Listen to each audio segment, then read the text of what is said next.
तो फिल्म की शुरुआत एक सुनसान छोटे से आइलैंड से होती है जहाँ पर कुछ माफियाज अपने ड्रग्स को छुपाए हुए थे, लेकिन पुलिस को इस जगह की खबर मिल जाती है और वो रेड करने के लिए इस आइलैंड पे आने ही वाले होते हैं कि इस आइलैंड के लोगों को भी उनकी रेड का पता चल जाता है। पुलिस से बचने के लिए वो यहाँ बनने वाला सारा ड्रग यहाँ की नदी में बहा देते हैं। ड्रग्स के नदी में बहने से उस आइलैंड और नदी के अंदर के सारे खतरनाक तरीन मगरमच्छ म्यूटेट होकर मॉन्स्टर्स बनने लग जाते हैं और फिर उस दिन के बाद से बेयू नाम के इस आइलैंड पर कयामत शुरू हो जाती है।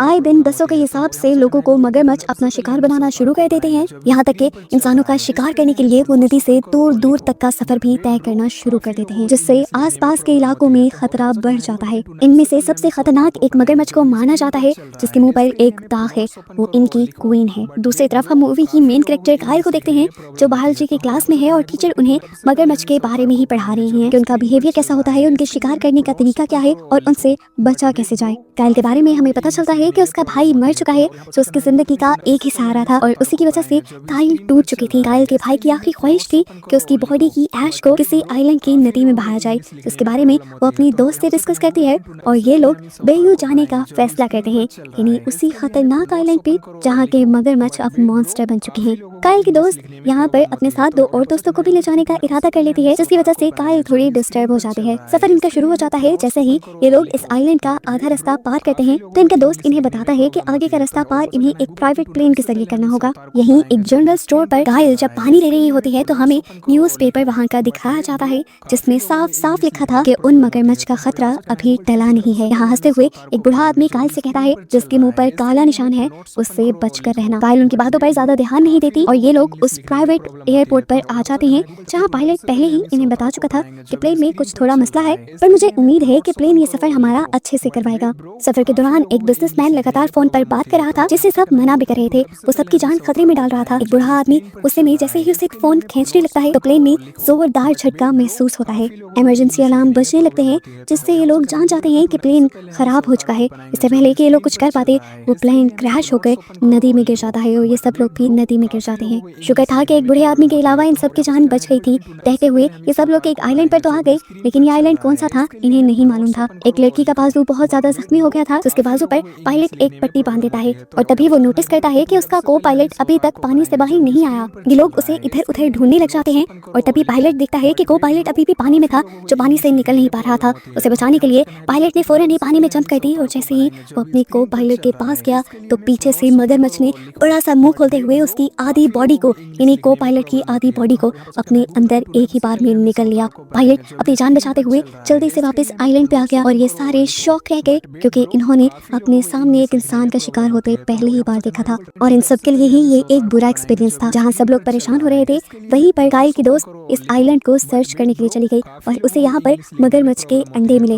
वो जानती थी कि इस आइलैंड के मगरमच्छ के अंडों की कीमत बहुत ज्यादा है, इसलिए वो लालच में आकर इन अंडों को अपने बैग में छुपा लेती है। यहाँ कायल और बाकी सभी लोग डरे हुए थे उस हादसे की वजह से। तब पायलट उन्हें बताता है कि इस आइलैंड के मगरमच्छ पिछले कई अरसे से काफी जुनूनी हो गए हैं। पहले ये मगरमच्छ सिर्फ तब बाहर निकलते थे जब इन्हें भूख लगती थी और अब तो जैसे ही इन्हें अपना शिकार दिखता है ये बाहर निकलकर उन्हें मार देते हैं। कायल जो कि एक बायोलॉजिस्ट थी उसे ऐसी सिचुएशन से थोड़ा बहुत लड़ना आता था, इसीलिए सब लोग उसे अपना ग्रुप लीडर मान लेते हैं और कायल इन सबसे कहती है कि अंधेरा होने से पहले हमें एक सेफ जगह तक पहुंचना होगा, नहीं तो ये मगरमच्छ हमें अंधेरे में जिंदा नहीं छोड़ेंगे।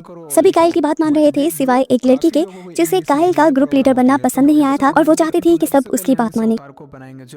चलते चलते इन्हें रात हो जाती है और खतरा बढ़ जाता है। कायल इन सबको रुक जाने को और आग चलाने को कहती है जिससे ज्यादातर जानवर आग से डरकर इनसे दूर रहेंगे। ये लोग ये भी फैसला करते हैं कि सभी लोग एक एक घंटा यहाँ का पहरा देंगे ताकि सभी की हिफाजत आसानी से हो सके और सब आराम भी कर लें। आधी रात गुजर जाती है, बारी आती है उस बिजनेसमैन के जागने की जिसे अपनी जान से भी ज्यादा अपने पैसों की परवाह थी। वो एक कॉल करके अपने बिजनेस डील की अपडेट लेना चाहता था। वो सिग्नल्स की तलाश में लेंघते हुए आगे बढ़ता रहता है और झाड़ियों में चला जाता है जहाँ पर पहले से ही एक मगरमच्छ छुपा बैठा था जिसके आने पे अपना बड़ा सा मुंह खोल देता है और उसके आधे जिस्म को अपने अंदर लेते हुए उसको दर्दनाक मौत दे देता है। सुबह होने पर ये लोग उसकी लाश को देखते हैं और बहुत ज्यादा अफसोस करते हैं। एक हैरान कर देने वाली बात ये थी कि मगरमच्छ ने उसे खाया नहीं था, हालांकि मगरमच्छ तो इंसानों को खा लिया करते थे। तब कायल अंदाजा लगाते हैं कि जुनून की वजह से ये मगरमच्छ सिर्फ हमें मारना चाहते हैं, इनकी भूख पूरी है, ये हमें खाना नहीं चाहते। कायल को अब कुछ ही दूर एक कैबिन नजर आता है और कायल सभी को वहाँ चलने को कहती है ताकि थोड़ी देर के लिए ये लोग खतरनाक जानवरों की नजरों से बच सकें और वहाँ जाकर प्लान बनाए कि इन्हें आगे करना क्या है। ये लोग आहिस्ता आहिस्ता चलते चलते उस कैबिन के बहुत करीब पहुंच गए, लेकिन आगे बढ़ने से एकदम से काइल ने उन्हें रोक दिया क्योंकि उसे नजर आया कि 3 मगरमच्छ उनका इंतजार कर रहे थे। काइल ने इन सबको उल्टे कदमों आहिस्ता आहिस्ता पीछे बढ़ने को कहा, लेकिन वो लड़की जो काइल को अपना लीडर ही नहीं मान रही थी, उसने काइल की बात नहीं मानी। वो पीछे नहीं हुई और उस लड़की के ऊपर इस मगरमच्छ ने हमला कर दिया, उसे मार दिया और बाकी मगरमच्छ इन लोगों के पीछे पड़ गए। सभी लोग अपनी जान बचाते हुए अब कैबिन की तरफ भागे क्योंकि कैबिन सबसे करीब और सेफ जगह थी इनके लिए, लेकिन मगरमच्छ इनके पीछे पड़े रहे और इन्होंने उसी जख्मी लड़की की टांग को पकड़ लिया जिसे प्लेन क्रैश के वक्त भी काफी चोट आई थी। ये लोग उसे बचाने के लिए किसी तरह उसकी टांग को खींच लेते हैं और सारे ही जोर लगाते हुए इस कैबिन के दरवाजे को बंद कर देते हैं। सभी मगरमच्छों की आंखों में खून उतरा हुआ था। वो इस कैबिन में आने की कोशिश तो करते हैं, लेकिन ये लोग जोर लगाते हुए इस दरवाजे को बंद रखे हुए थे। इस जख्मी लड़की को फौरन ही ट्रीटमेंट की जरूरत थी क्योंकि अगर उसे ट्रीटमेंट ना मिलता तो उसकी मौत जल्द ही हो सकती थी। लेकिन सुबह होने से पहले बाहर निकलना भी बेवकूफी था, अपनी मौत को खुद अपने पास बुलाने जैसा था। ये सब लोग अब सुबह होने के इंतजार में सो जाते हैं और सुबह होने पर एक लड़का काइल को उठाता है। उसे इस कैबिन से एक नक्शा मिला था, वो नक्शों को पढ़ना जानता था और वो बताता है कि इस नक्शे के मुताबिक करीब ही यहाँ पर कोई बिल्डिंग है। अगर वो बिल्डिंग नक्शे पे है तो इसका मतलब उस बिल्डिंग में कोई ना कोई ऐसी चीज होगी जिससे हम अपने लिए मदद बुला सकेंगे। काइल सबको कहते हैं तो फैसला हो गया, हम लोग उस बिल्डिंग में जाएंगे। लेकिन यहाँ पर काइल की ही एक साथी जो उसके साथ आई थी वो सबसे कहती है, मैं काइल की बात नहीं मानूंगी, तुम सब लोग ही फजूल में उसे लीडर बनाए बैठे हो, उसी की वजह से उसके भाई की मौत हुई थी, वो तुम सबको क्या बचा पाएगी। ये सुनकर काइल टूट गई, लेकिन को पायलट ने उस लड़की को खूब डांटा। तो फिर हम क्या करें, काइल कम से कम हमें बचाने की तो कोशिश कर रही है, क्या तुम्हारी तरह हाथ पे हाथ रखे बैठे रहे और मौत को अपने पास बुलाएं। अच्छा तो यही है कि हम लोग बाहर जाकर जिंदा रहने की कोशिश करें। लेकिन काइल के अंदर अब हिम्मत नहीं थी। पायलट तब सभी लोगों से वोट करने को कहता है कि कितने लोग यहाँ से बाहर जाकर जिंदा रहने की कोशिश करना चाहते हैं और कितने लोग यहाँ पर रहना चाहते हैं और भूख प्यास से मरना चाहते हैं। ज्यादा वोट काइल के हक में आते हैं तो ये लोग बिल्डिंग के लिए निकल जाते हैं और ना चाहते हुए भी इस लड़की को अपने ग्रुप के साथ जाना पड़ता है। बाहर जाने से पहले काइल ने इन सबको बताया था कि किस तरह मगरमच्छ से बचना है। वो कहती है कि अगर मगरमच्छ उन्हें मार दे तो उन्हें अपने जिस्म के हिस्से को नहीं खींचना, बल्कि मगरमच्छ के मुंह के अंदर कोई चीज डालकर उसे तकलीफ देकर उसका मुंह खुलवाने की कोशिश करनी है। और एक बात का जरूर ध्यान रखना, अगर उन्होंने हमला कर भी दिया तो कोशिश करके पानी के ऊपर ही रहना और ऊपर ऊपर ही अपने आप को बचाने की कोशिश करना। अगर वो मगरमच्छ तुम्हें पानी के अंदर ले गए तो तुम्हारा बचना बिल्कुल नामुमकिन है। ये लोग अपने लिए कुछ हथियार बनाते हैं और यहाँ से बाहर निकल जाते हैं उस बिल्डिंग में जाने के लिए। नक्शे के मुताबिक चलते हुए ये लोग एक ऐसी जगह पर पहुंच जाते हैं जहाँ से आगे रास्ता पार करने के लिए इन्हें नदी को पार करना था, लेकिन नदी के अंदर तो बहुत सारे मगरमच्छ थे। अब काइल और ग्रुप के लोग फैसला करते हैं कि ये लोग एक राफ्ट बनाएंगे जिस पर बैठकर ये लोग आसानी से उन मगरमच्छों से बचते हुए इस नदी को पार कर लें। ग्रुप के आते लोग काइल से सवाल करते हैं कि क्या राफ्ट के ऊपर ये मगरमच्छ हमला नहीं करेंगे। तो काइल बताती है मगरमच्छ ठंडे मौसम में हमला करते हैं, लेकिन इस टाइम इस आइलैंड पे जितनी गर्मी है मगरमच्छ अपने आप को ठंडा करने के लिए नदी के निचले हिस्से की तरफ होंगे। जितनी देर में ये लोग राफ्ट बना रहे थे इतनी ही देर में काइल की दोस्त देखती है कि एक मगरमच्छ उनकी तरफ बढ़ रहा था। वो अपने हथियार से उस मगरमच्छ को तो मार देती है, जिसके गुस्से में बहुत सारे और मगरमच्छ यहाँ आ जाते हैं। काइल की फिलॉसफी तो बिल्कुल गलत रह जाती है क्योंकि ये मगरमच्छ बाकी सभी मगरमच्छों से बहुत चेंज बिहेव कर रहे थे। इससे पहले कि ये मगरमच्छ उनके ऊपर हमला कर देते, ये सब लोग तेजी से राफ्ट पर बैठकर यहाँ से भागने की कोशिश करते हैं। इन सब पर हमला करने के लिए मगरमच्छ भी अब नदी में उतर गए थे और ये जानते थे कि मगरमच्छों के अंदर इतनी ताकत होती है कि वो आराम से इस राफ्ट को पलटा सके। इस तरह सबकी यहाँ मौत हो जाती। सभी लोग तेजी से इस राफ्ट को आगे बढ़ाने की कोशिश कर रहे थे, लेकिन राफ्ट का वजन भी बहुत ज्यादा था। सबको लग रहा था कि मौत करीब है और तभी वो लड़की जो बुरी तरह जख्मी थी वो सबको बचाने के लिए अपने आप की कुर्बानी देने का फैसला करती है। वो आखिरी बार सबको देखती है और अपने हस्बैंड को देखती है और फिर बिना सोचे नदी में जंप कर देती है। उसका हस्बैंड ये देखकर टूट जाता है, वो भी उसके पीछे जंप करने वाला था, लेकिन पायलट ने उसे पकड़ लिया। यहाँ पर मौजूद मगरमच्छ जोई को मारने के लिए उसे खींचकर पानी के अंदर ले जाते हैं और इन्हें मगरमच्छ से बचकर इस नदी को क्रॉस करने का मौका मिल जाता है। यहाँ आते आते ये लोग सिर्फ 5 लोग ही रह चुके थे। बिल्डिंग के अंदर जाते ही पायलट समझ जाता है कि ये बिल्डिंग किसी ड्रग माफिया की है। यहाँ पर बहुत सारी गोलियां और जगह जगह ड्रग्स भी थे। असल में ये वही बिल्डिंग थी जो मूवी के बिल्कुल स्टार्ट में दिखाई गई थी, जहाँ से लोगों ने ड्रग्स को पानी में बहाया था और यही की ड्रग्स की वजह से ही तो वो मगरमच्छ मॉन्स्टर में बदले थे। अगर यहाँ पर ड्रग माफियाज थे तो इनकी जान को तो वैसे ही खतरा हो गया था। पायलट इन्हें ध्यान से आगे बढ़ने को कहता है, लेकिन वो लड़की जिसे पायलट और काइल बिल्कुल पसंद नहीं थे वो इनकी बात सुने बगैर आगे बढ़ जाती है। दो का ग्रुप बनाकर ये लोग आगे बढ़ते हैं और इस बिल्डिंग में कोई ऐसे डिवाइस ढूंढने की कोशिश करते हैं जिससे ये मदद बुला सके। यहाँ पायलट और पायलट के साथ काइल की दूसरी दोस्त भी थी। ये दोनों उसी लड़की के पीछे चले जाते हैं जो लड़की इनके हर फैसले से इनकार कर रही थी। पायलट काइल की दोस्त से कहता है, तुम अंदर जाकर चेक करो, मैं जरा यहाँ चेक करता हूँ। वो दरअसल इस लड़की से बात करना चाह रहा था। उससे कहता है, तुम कितनी खुदगर्ज हो, तुम अपने अलावा किसी के बारे में नहीं सोच रही और असल में तुम जैसे ही लोगों को पहले मर जाना चाहिए। ये कहकर वो पायलट उसी को जंगले से नीचे गिरा देता है। अपने आप को बचाने के लिए वो लड़की सीढ़ियों से लटक जाती है और उस पायलट से माफी मांगते हुए अपनी जान की भीख मांगने लगती है। पायलट को भी अपनी गलती का एहसास होने लगता है है इससे पहले कि वो बैठकर उसकी जान बचा लेता, यहाँ पर एक मगरमच्छ आ जाता है जो पायलट के ऊपर हमला करके उसे खींचते हुए यहाँ से ले जाता है।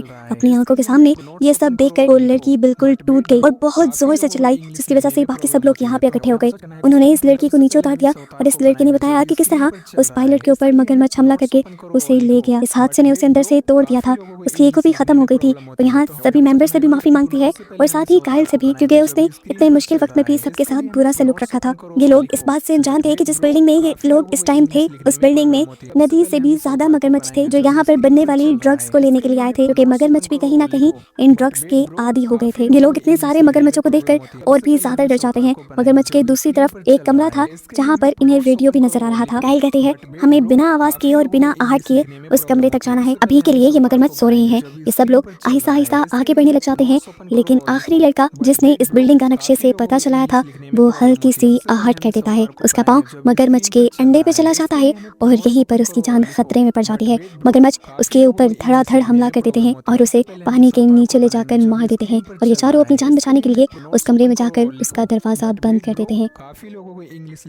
इन लोगों को अब समझ भी नहीं आ रही थी कि आगे करना क्या है। इन सबके हवास भी खराब हो गए थे। कायल अपने आप को बहुत हौसला देती है और जल्दी से उस रेडियो को ऑन करती है। किस्मत अच्छी थी इनकी कि वो रेडियो चल गया और इन्होंने जल्दी जल्दी अपना मैसेज रिकॉर्ड किया। अभी कायल ने ये मैसेज भेजा था कि हम फंसे हुए हैं, हमें मदद की जरूरत है। इससे पहले कि कोई रिप्लाई आता वो रेडियो दोबारा खराब हो जाता है और इनकी सारी उम्मीदें टूट जाती हैं। यहाँ पर और रुकना बेवकूफ़ी थी। कोई टीम इन्हें यहाँ पर बचाने आती ना आती इन्हें कुछ पता न चलता। इनका एक साथी उन्हें फौरन यहाँ से बाहर चलने को कहता है और जैसे ही ये लोग बाहर निकलते हैं तो सामना हो जाता है इनका सबसे खतरनाक मगरमच्छ, यानी उस क्वीन से जिसके मुंह पे काला निशान था। इसे देखते ही कायल को याद आ जाती है उस बूढ़े आदमी की बात कि जिसके मुंह पर काला निशान हो उससे बचकर रहना। आंखों में आंखें डाले वो आहिस्ता आहिस्ता इनके करीब बढ़ रही थी। कायल के दोस्त को समझ आ गया कि वो इनकी दोस्त के पीछे क्यों है। वो अपने बैग से मगरमच्छ के अंडे निकाल कर उसके सामने रख देती है जो उसी के अंडे थे, लेकिन अब इस मगरमच्छ को ये अंडे नहीं चाहिए थे। वो उस अंडे के साथ साथ कायल के दोस्त का हाथ भी अपने मुंह में पकड़ते हुए उसे हवा में लहराते हुए उठाकर दीवार के पास फेंक देती है। अपने आप को बचाने के लिए यहाँ पर कायल को जो एक गन मिली थी उससे वो इस मगरमच्छ के ऊपर हमला कर देती है। जिस हमले से उस मगरमच्छ को तो कुछ नहीं होता, लेकिन उसका गुस्सा और भी ज्यादा बढ़ जाता है। वो अब कायल की तरफ ही बढ़ने लगी थी उसे मारने के लिए, जबकि पीछे से ये तीनों लोग मौके का फायदा उठाते हुए यहाँ से भागने की कोशिश करते हैं और वो लड़का जख्मी हुई कायल की दोस्त को भी उठाकर यहाँ से ले जाता है। अब वो मगरमच्छ कायल को मारने के लिए उसकी तरफ बढ़ती है, लेकिन कायल होशियारी दिखाते हुए एक्टिव माइंड के साथ वहाँ करीब पड़ी एक नुकीली चीज उठाकर उस मगरमच्छ की आंख पर हमला कर देती है, जिससे वो मगरमच्छ तड़पने लग जाती है और कायल को यहाँ से भागने का मौका मिल जाता है। कायल को बहुत ज्यादा गुस्सा आ रहा था। जितने लोग उसके साथ आए थे वो सब मर चुके थे, जिनके दुख से कायल और भी ज्यादा पागल हो रही थी। उसका रिग्रेट और बढ़ गया था। पहले वो अपने भाई को नहीं बचा पाई और अब अपने साथियों को नहीं, जिसके गुस्से में वो यहाँ इस कैबिन को ही आग लगा देती है, जिसमें ये मगरमच्छ मरने लग जाते हैं, जलने लग जाते हैं। फाइनली ये लोग यहाँ से निकल जाते हैं, लेकिन खतरा टला नहीं था। उस बिल्डिंग के अलावा भी यहाँ पे बहुत सारे मगरमच्छ थे। ये नहीं जानते थे ये बच भी पाएंगे कि नहीं, लेकिन तभी इनकी किस्मत ने काम किया और इन्होंने देखा कि एक हेलीकॉप्टर इन्हीं की तरफ बढ़ रहा था, क्योंकि जो मैसेज इन्होंने हेल्प के लिए भेजा था वो मैसेज सुन लिया गया था और उसी मैसेज से इन लोगों की लोकेशन ट्रेस कर ली गई थी। फाइनली इन चारों को रेस्क्यू कर लिया जाता है और हमें उस हादसे के कई हफ्ते बाद का सीन दिखाया जाता है। कायल अब पहले से काफी बेहतर हो गई थी। उसने अपने आप को भी संभाल लिया था। वो एक दूसरे आइलैंड पे आ जाई थी अपने भाई की ऐश को बहाने के लिए और आज वो बिल्कुल अकेली थी। कहानी के पोस्ट क्रेडिट सीन में हमें दोबारा वही बेओ आइलैंड दिखाया जाता है, जहाँ पर हम उस पायलट को उसी बिल्डिंग के अंदर जिंदा देखते हैं जिसके ऊपर उस मगरमच्छ ने हमला किया था। उसके मुंह पे मगरमच्छ के हमले के निशान थे और उसकी बॉडी भी अजीब लग रही थी। इसी मिस्ट्री के साथ ये मूवी यहाँ पर खत्म हो जाती है।